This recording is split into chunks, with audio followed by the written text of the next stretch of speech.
So this is the Niche 3 pool light, and it goes out pretty much every year. You can help it, don't purchase one of these. It was aftermarket.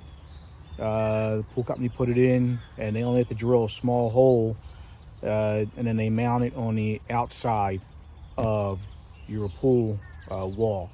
As you can see, it's sticking out. So the bulb's out again. They charged me $120 last year to replace it, and you could buy these at your local home improvement store for less than $5 a piece. It's a T3 halogen bulb. Pretty much the worst thing you could possibly use for a pool light. I don't know why they still do it, but I'm going to attempt to take it off right now and replace it. There's a set screw at approximately the 12 o'clock position that holds it in place. And there is no videos online right now that helps you with this, so I'm going step by step. I don't have a tripod, so I'll try and get a video of whatever I do next. So here's the first difference between a regular pool light that mounts inside the wall and the pool light that I have now, the Aqualumin 3.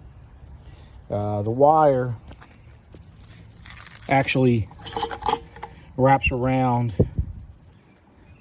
these two bars here, and instead of it being tucked into the niche, it's wrapped around the bar and mounts on the outside of the pool wall. So that's what it looks like now. One single wire going in a little hole, and then you have the coming out going to the pool light. Next, I'm going to try and replace this. It looks like I need to take out all, or at least loosen all these Phillips head screws. So here we are. I was able to get these screws undone before the cover comes off. It's on like this, and if you unscrew the screws, loosen them, you loosen these screws, you turn it, half, quarter inch, and the whole thing pops off. Just to make a note though, the top screw and the bottom screw both have to come completely out in order for you to be able to get the rest of them out, the bracket off. And then you turn it over into the glass, and this comes off, and here you have your piece of junk halogen bulb. These things were terrible when they were used for spotlights in construction, and they remain to be very bad. So I'm going to try and replace this now. Hopefully I ordered the right thing. But when you do this, you can take your finger and it's spring loaded, and it just comes off.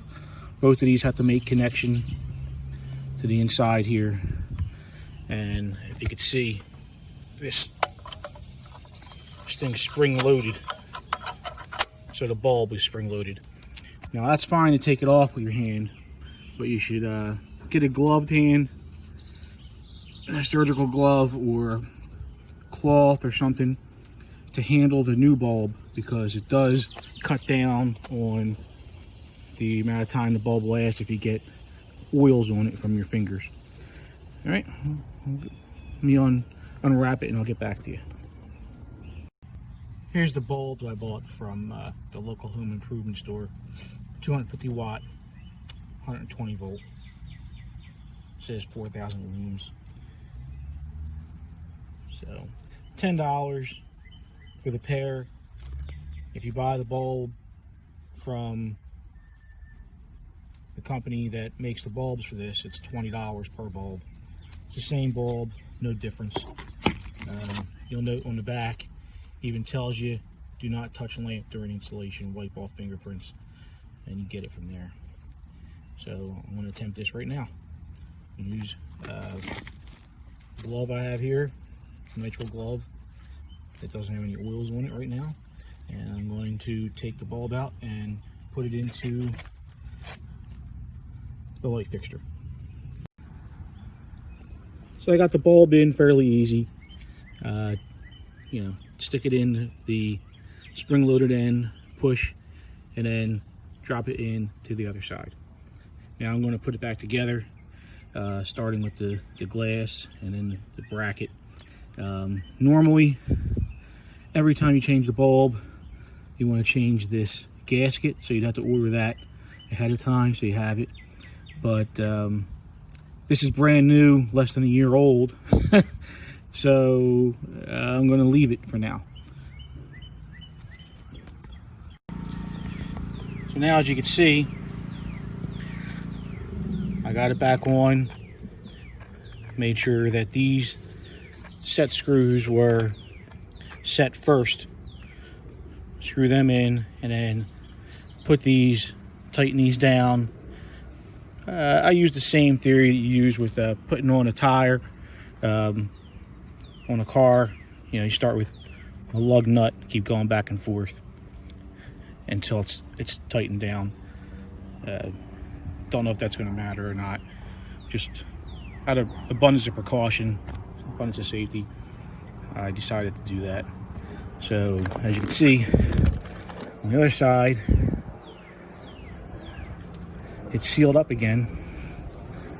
So I'm going to wrap this wire around and get back down there, and then I'll be using this set screw here to hold it in place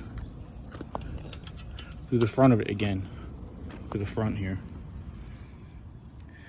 And then I'm going to test it. So I'll get back to you in a minute. Okay, so I got the light mounted again. Yay. Wrapped around the wire and then connected the set screw. Fairly easy. Turn the power back on and then turn the light on, and it works for now. Probably for, who knows, maybe I have 6 hours of time with it and it'll blow out again. It's a piece of junk.